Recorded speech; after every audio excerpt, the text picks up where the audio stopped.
collateral damage.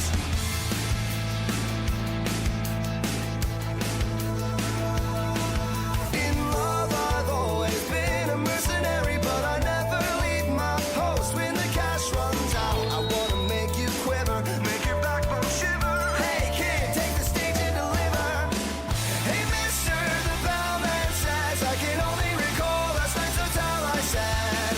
So he replies, and how do you manage? I dodge a blast and apologize for collateral damage.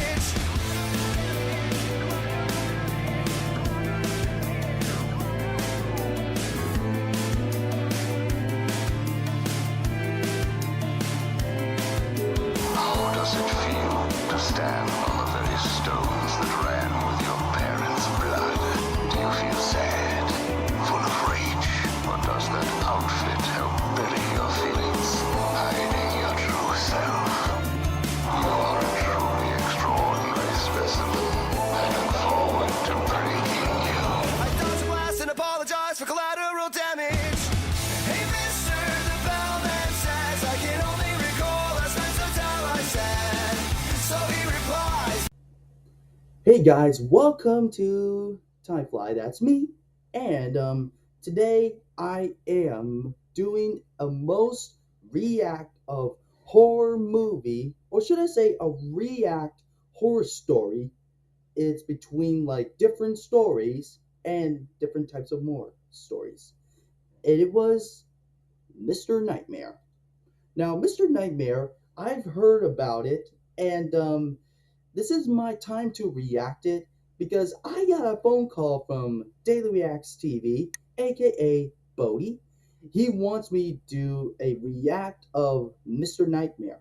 And how do I say about that? Well, this is my chance to not be scared, like Mater from the Ghost Light. So this is my time to make it happen. So without further ado, let's get to this react of started.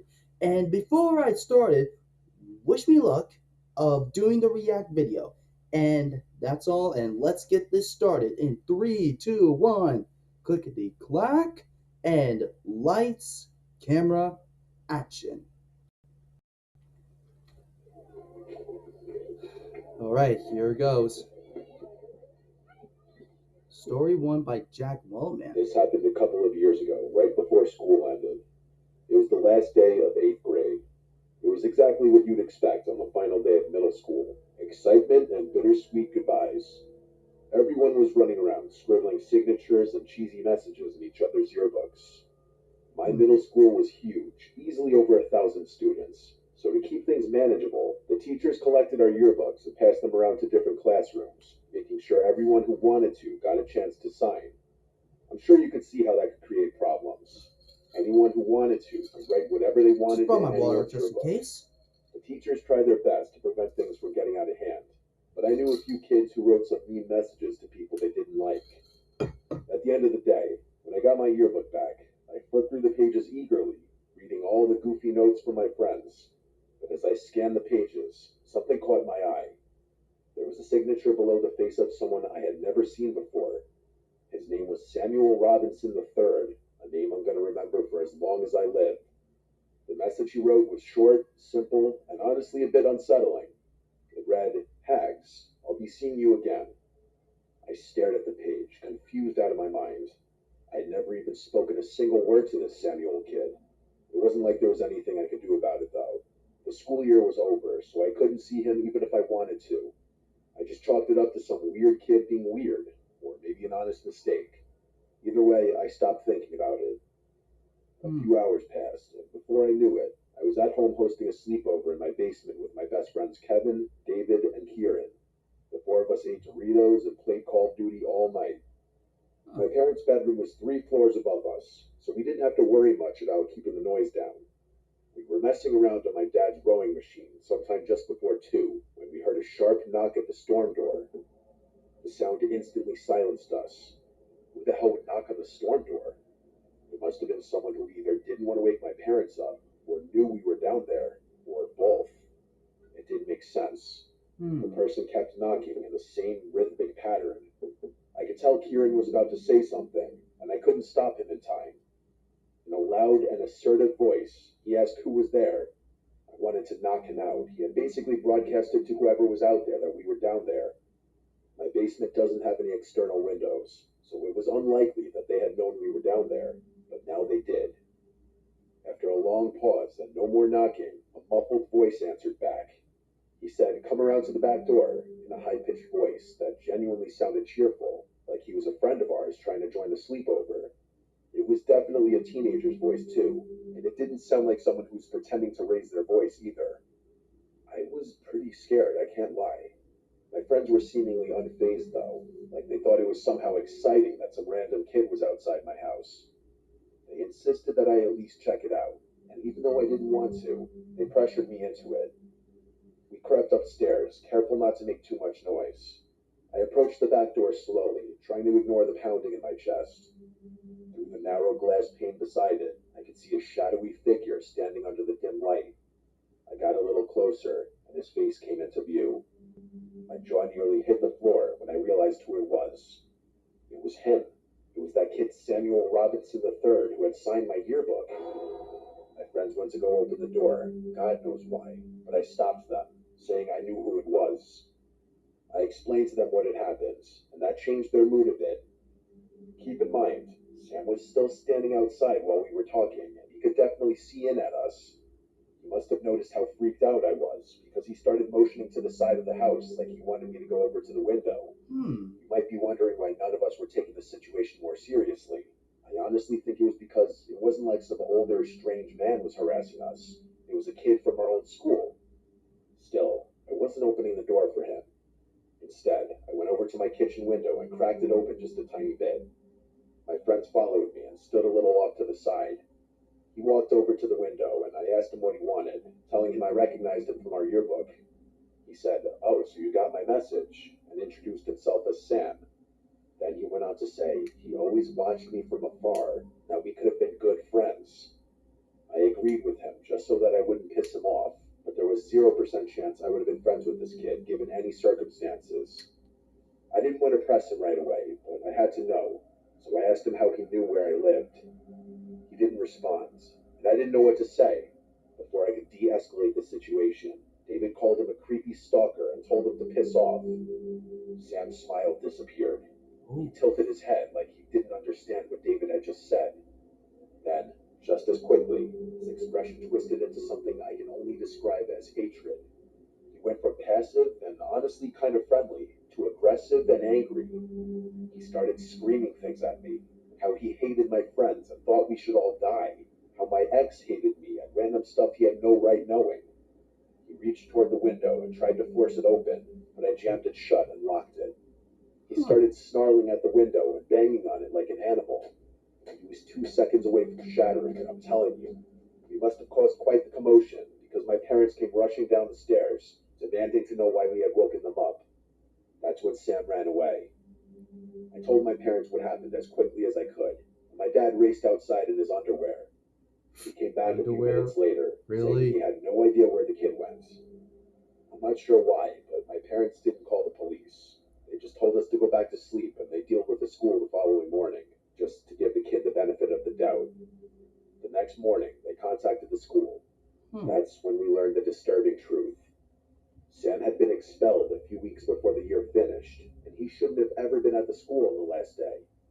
Apparently, the yearbooks were printed before his expulsion, which explained why his picture was still included. That meant he had snuck into the school somehow just to write me that message, which freaked me out beyond belief. Despite working with the school to find out more, nobody could track Sam down. It was like he and his parents didn't exist. The whole thing was a pretty big deal, but the school did what they could to keep things under wraps. To this day, I still have no idea how he knew where I lived. That's what freaks me out the most. The running theory is that he was a mentally challenged and troubled young boy who took a strange liking to me for whatever reason, and that he stalked me for who knows how long. My parents were worried for weeks. It's something we don't talk about anymore because it's just uncomfortable, but living in that same house has never felt the same ever since.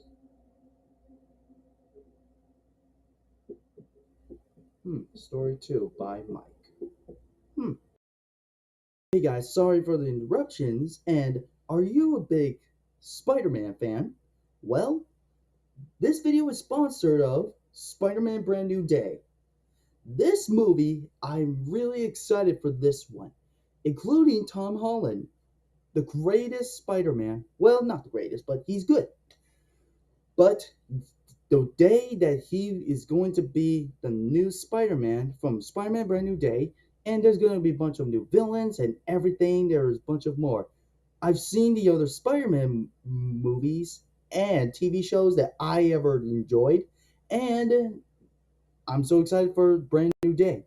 And that reminds me, if you haven't watched Spider-Man No Way Home, featuring Andrew Garfield, the Amazing Spider-Man, and Tobey Maguire, Spider-Man, the original one. So I want not let you guys, be bothered or anything, but like I said, I'm so excited for this movie. If you haven't seen the official trailer, check it out. And now, on with the video.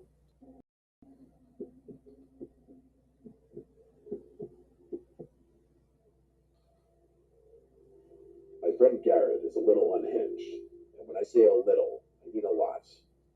He's one of those guys that goes around boasting about how crazy and aggressive he is, like it's cool or something.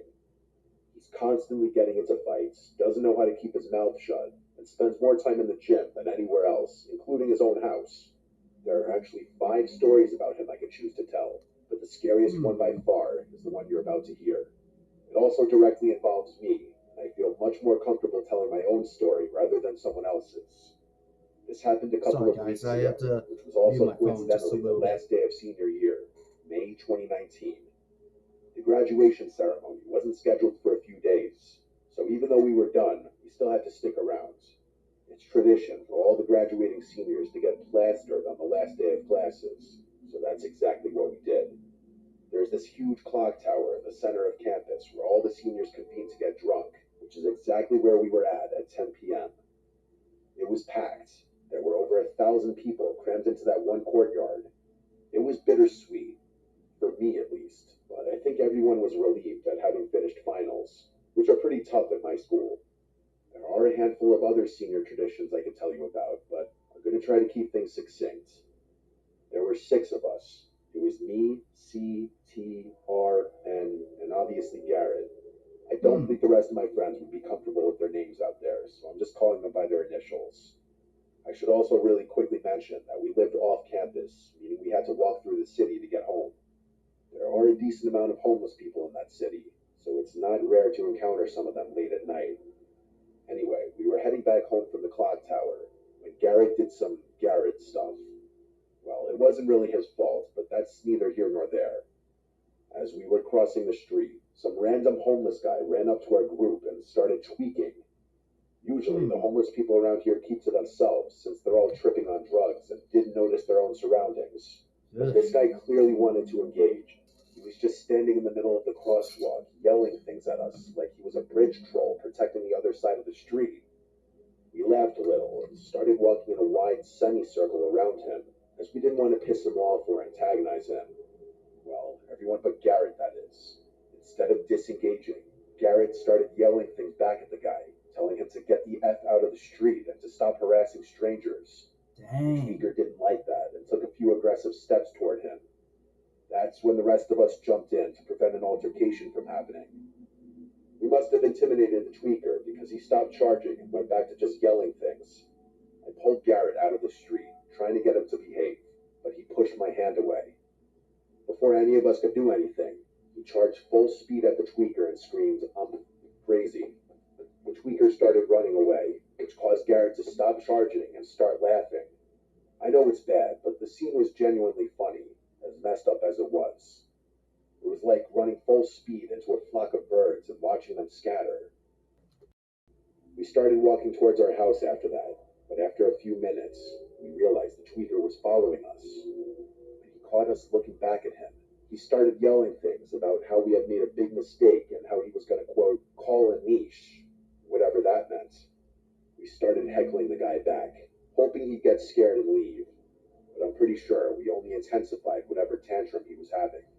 Look, I'm not proud of everything that happened that night, we were about to graduate from a very prestigious university and had been celebrating all night with alcohol, So we weren't in the right headspace to properly evaluate the situation. About a block away from our house, we realized the guy was still following, albeit a little further back now. I told the rest of the guys I didn't feel comfortable leading him to our house, and the other guys agreed. So naturally, Garrett took off toward the homeless guy before the group could come to a consensus. He again started sprinting at the guy, who once again fled in the opposite direction. Garrett turned and jogged back towards us, and we all jogged up the street. We thought that was it. We made it back to our house, pretty confident we hadn't been followed that time. I'm not even going to go into what we did back at the house. Let's just say it was a level of degeneracy I won't be approaching anytime soon. I can't even tell you what time it was.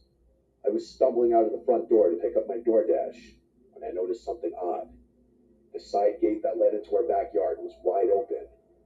It was especially weird because we used this little strand of twine to keep it shut, so the door being open meant that someone had deliberately undone it. I instantly made the connection. It was probably that guy from earlier. I had enough sense to connect the dots, but I guess I didn't have enough sense to react accordingly. The smart thing would have been to alert my friends, but my drunken self decided to investigate.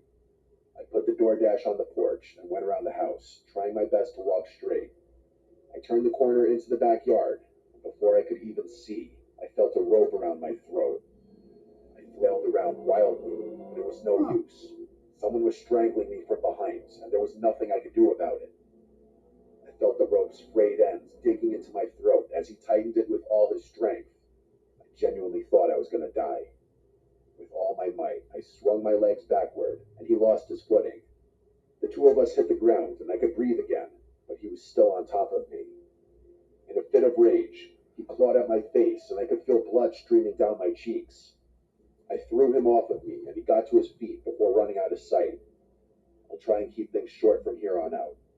I ended up having to go to the hospital that night. The cuts weren't bad, but I needed a bunch of shots to protect me against any kind of diseases the guy might have had. The police were less than helpful, and since I was moving out a week later, there wasn't much I could do either. The worst part about the whole thing was that I had visible cuts in all my grad photos. Garrett felt so bad he ended up taking me to Nobu, but I never held anything against him. I just hope he's learned his lesson about not antagonizing people who have nothing to lose. Let's see.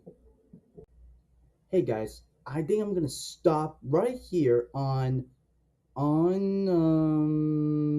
story 3 by JT. So I'm probably gonna do this part probably tomorrow or Thursday. So just want to give you guys heads up, and I'm really glad that you enjoyed it, and for once I wasn't scared. And when I get to story 3, I probably might be scary. So I'm glad you're enjoying it, and make sure you hit the like and subscribe and hit the bell notification and link description. And also, like I told you, if you're excited for Spider-Man Brand New Day, it's gonna release it next 2 months, or maybe next, you know what I mean, on July or June. But I'm so excited. So without being said, this is Tyfly, and I hope you want me to do where I was left off on story 3. Well, I'll get to it tomorrow or on Thursday. So that's all now, everyone. Tyfly here, and take care. Come on, Scooby-Doo, I see you. Pretending you got us never. You're not fooling me, 'cause I can see the way you shake and shiver. You know we gotta